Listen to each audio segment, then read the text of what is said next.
স্নেহের 2024 সালের নতুন বছরের ষষ্ঠ শ্রেণীর ছাত্রছাত্রী বন্ধুরা, আশা করি তোমার সবাই ভালো আছো। আজ আমরা যে বিষয়টি নিয়ে আলোচনা করব, ষষ্ঠ শ্রেণীর ফার্স্ট সামেটিভ অর্থাৎ প্রথম পর্যায়ক্রমিক মূল্যায়নের ইতিহাসের কোশ্চেন পেপার নিয়ে। দেখো, সরাসরি স্ক্রিনে কিন্তু আমরা ষষ্ঠ শ্রেণীর ফার্স্ট সামেটিভ অর্থাৎ প্রথম পর্যায়ক্রমিক মূল্যায়নের ইতিহাসের কোশ্চেন পেপারটা দেখতে পাচ্ছ। ফুল মার্কস তোমাদের রয়েছে 15 আর সময় তোমাদের রয়েছে 30 মিনিট। একে দাগে রয়েছে সঠিক উত্তরটি বেছে নিয়ে লেখো যে কোনো তিনটি প্রতিটি প্রশ্নের মান 1 করে 1 × 3 = 3। প্রথম, আদিম মানুষের প্রথম হাতিয়ার ছিল ড্যাশ, ভোঁতা পাথর, হালকা সুচলা পাথর, পাথরের টুকরো না লোহার অস্ত্র। তবে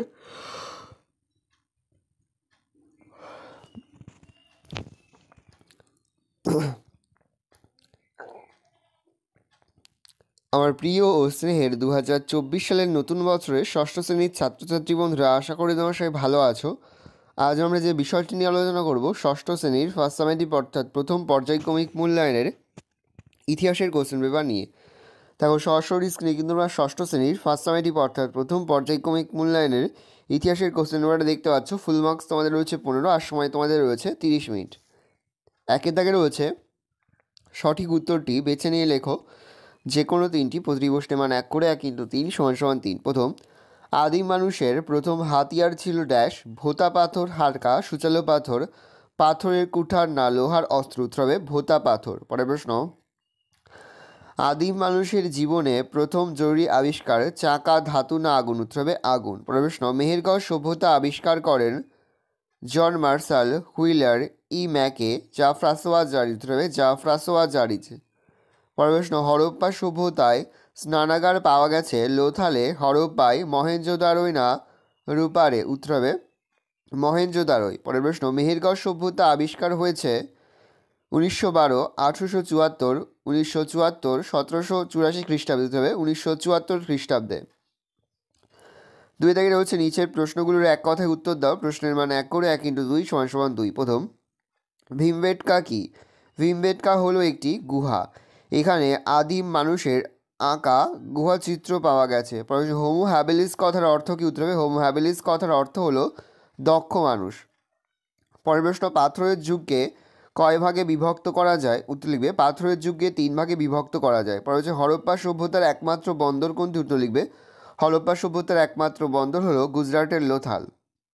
পরে হচ্ছে হরপ্পা নগরীর আবিষ্কারক কি? উত্তর লিখবে হরপ্পা নগরীর আবিষ্কারক হলেন দয়ারাম সাহানি। পরের প্রশ্ন, মহেঞ্জোদারো কি আবিষ্কার করেন? উত্তর লিখবে মহেঞ্জোদারো আবিষ্কার করেন রাখাল দাস বন্দ্যোপাধ্যায়। যে দাগে রয়েছে যে কোনো একটি প্রশ্নের উত্তর লেখো 2 থেকে 3টি বাক্যের মধ্যে। প্রশ্নের মান রয়েছে 2 করে।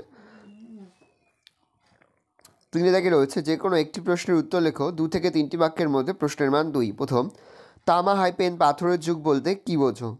উত্তর লিখবে মানব সভ্যতার সূচনা পর্বের একটি অধ্যায় হলো তামা হাইপেন পাথরের যুগ।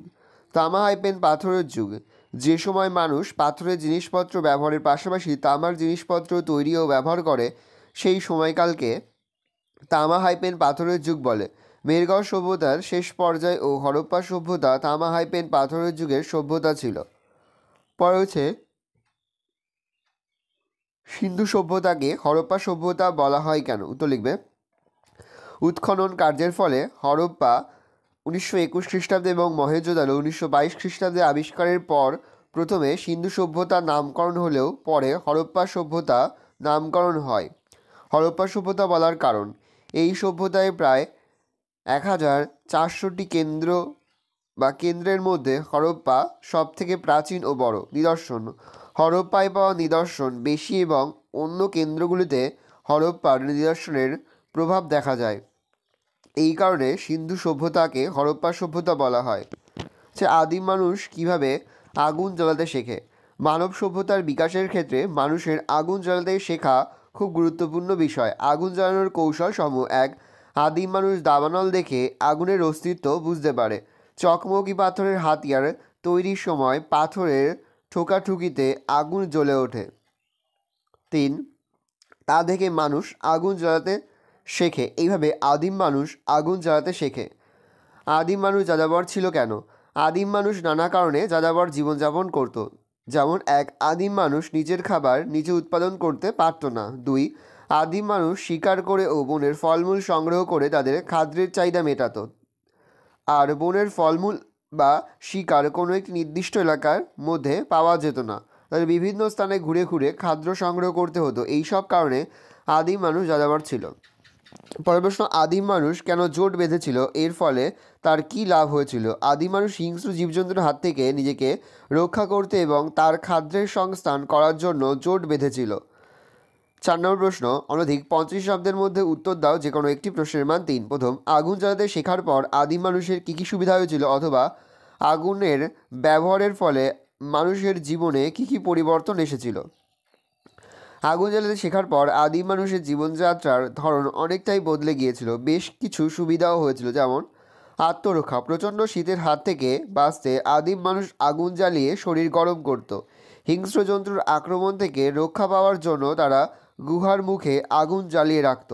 2, খাদ্যাভ্যাসে বদল। এ সময় আদিম মানুষ কাঁচা মাংসের পরিবর্তে আগুনে ঝলসানো নরম মাংস খেতে শুরু করে। শারীরিক পরিবর্তন, আগুনে ঝলসানো নরম মাংস খেয়ে তাদের দাঁত ছোট এবং চোয়াল সরু হয়ে গেল। পরে হচ্ছে, সিন্ধু নদের তীরে হরপ্পা সভ্যতার শহরগুলি কেন গড়ে উঠেছিল বলে তোমার মনে হয়? সিন্ধু নদের তীরে হরপ্পা সভ্যতার শহরগুলি গড়ে ওঠার কারণ 1, উর্বর জমি। সিন্ধু নদের বন্যায় জমিতে প্রচুর পলি পড়তো, ফলে কৃষিজমিগুলি হয়ে উঠেছিল খুবই উর্বর। উর্বর জমিতে ভালো চাষ হতো, তাই হরপ্পা সভ্যতার কৃষিজীবী মানুষ এইসব এলাকায় তাদের বসতবাড়ি গড়ে তুলেছিল। জলসেচ, সিন্ধু নদের জল কৃষিজমিতে সেচের কাজে লাগানো হতো, ফলে উন্নত কৃষি সম্ভব হতো। 3, পানীয় জল। সিন্ধু নদের জল পানীয় জলের প্রয়োজন মেটাতো। 4, মাছ শিকার। জীবিকা হিসেবে হরপ্পা সভ্যতার অধিবাসীরা সিন্ধু নদের মাছ শিকার করত। বাণিজ্যিক যোগাযোগের সুবিধা, সিন্ধু নদের মাধ্যমে দেশের ভেতরে ও বাইরে বাণিজ্যিক যোগাযোগ ব্যবস্থা গড়ে তোলা যেত। এই সকল সুবিধার জন্য হরপ্পাবাসীরা সিন্ধু নদের তীরে শহরগুলি গড়ে তুলেছিল।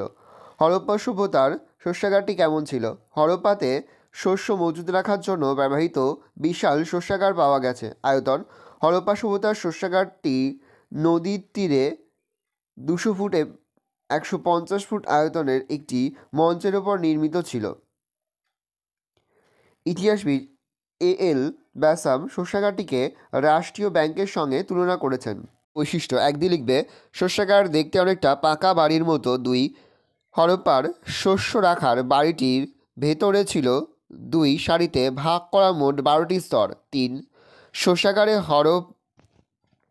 1, শস্যাগার দেখতে অনেকটা পাকা বাড়ির মতো ছিল। 2, হরপ্পার শস্য রাখার বাড়িটির ভেতরে ছিল 2 সারিতে ভাগ করা মোট 12টি স্তর। শস্যাগারে হাওয়া চলাচলের জন্য ঘুলঘুলি ছিল। 4, এখানে শস্য ঝাড়াই হাইপেন বাছাইয়ের ব্যবস্থা ছিল। আদিম মানুষ জোট বেঁধেছিল কেন? আজ থেকে আনুমানিক 26 লক্ষ থেকে 17 লক্ষ বছর আগে আদিম মানুষ নানা কারণে জোট বেঁধে থাকতে শুরু করে। 1, আত্মরক্ষা।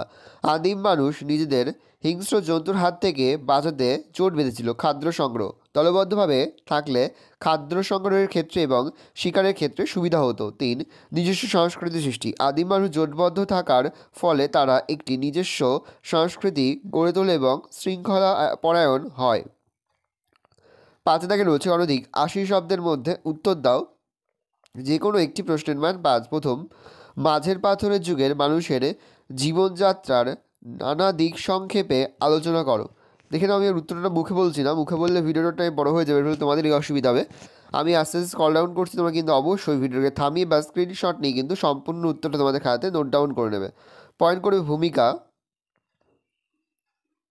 1 দিয়ে পয়েন্ট করবে হাতিয়ার, 2 দিয়ে পয়েন্ট করবে জীবিকা, 3 দিয়ে পয়েন্ট করবে আগুনের ব্যবহার, ভালো করে দেখে নাও। 4 দিয়ে পয়েন্ট করবে সমাধি, 5 দিয়ে পয়েন্ট করবে মাটির পাত্র নির্মাণ।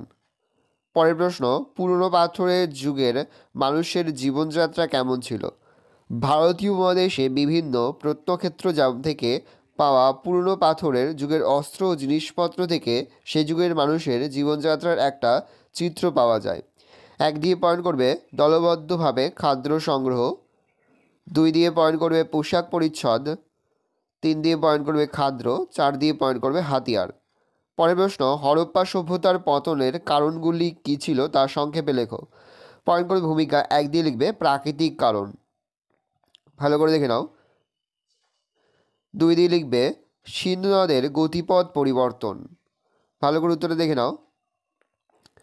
3 দিয়ে পয়েন্ট করবে বন্যা। আমি আস্তে আস্তে স্ক্রল ডাউন করছি, তোমরা কিন্তু অবশ্যই ভিডিওকে থামিয়ে বা স্ক্রিনশট নিয়ে কিন্তু সম্পূর্ণ উত্তরটা তোমাদের খাতায় নোট ডাউন করে নেবে। 4 দিয়ে পয়েন্ট করবে নগর শাসন ব্যবস্থার দুর্বলতা। 5 দিয়ে পয়েন্ট করবে বাণিজ্যে মন্দা। 6 দিয়ে পয়েন্ট করবে বহিঃশত্রুর আক্রমণ। ভালো করে দেখে নাও। এই রয়েছে টোটাল তোমাদের ফার্স্ট সামেটিভ অর্থাৎ প্রথম পর্যায়ক্রমিক মূল্যায়নের ষষ্ঠ শ্রেণীর ইতিহাসের কোশ্চেন পেপার। ভালো করে তোমরা কোশ্চেন পেপারটা দেখে নাও। আশা করি ভিডিওটা ভালো লেগেছে। ভিডিওটা ভালো লাগলে ভিডিওকে লাইক করতে গেলে ভুলবে না। আর আমার চ্যানেল নতুন হওয়া লাল কালার সাবস্ক্রাইব প্রেস করে পাশে বেল আইকনটা প্রেস করো, যখন নতুন কোনো ভিডিও আপলোড করি সবার ফার্স্ট নোটিফিকেশন তোমরা পেয়ে যাও। আর এই ভিডিওটি তোমার বন্ধু বান্ধবী আত্মীয় স্বজন সবার মধ্যে কিন্তু অনেক অনেক শেয়ার করে দাও যারা এবছর ষষ্ঠ শ্রেণীতে পড়ছে। আমরা কিন্তু ইতিমধ্যে ষষ্ঠ শ্রেণীর প্রতি বিষয় সিলেবাস, প্রশ্নকাঠামো এবং নমুনা প্রশ্নপত্র কিন্তু আপলোড করে দিয়েছি। তোমরা যদি এখনও পর্যন্ত সেই ভিডিওগুলো না দেখে থাকো, ভিডিওগুলো কিন্তু তাড়াতাড়ি দেখে নাও। তোমাদের সকলকে জানাই আগাম পরীক্ষার অনেক অনেক শুভেচ্ছা এবং অভিনন্দন। একেবারে ভিডিও শেষের স্ক্রিনে তোমরা একটা প্লেলিস্ট দেখতে পারবে, তার উপরে ক্লিক করলেই সমস্ত ভিডিওগুলোই কিন্তু তোমরা পর পর দেখে নিতে পারবে। ভালো করে তোমরা কোশ্চেন পেপারটা দেখে নাও।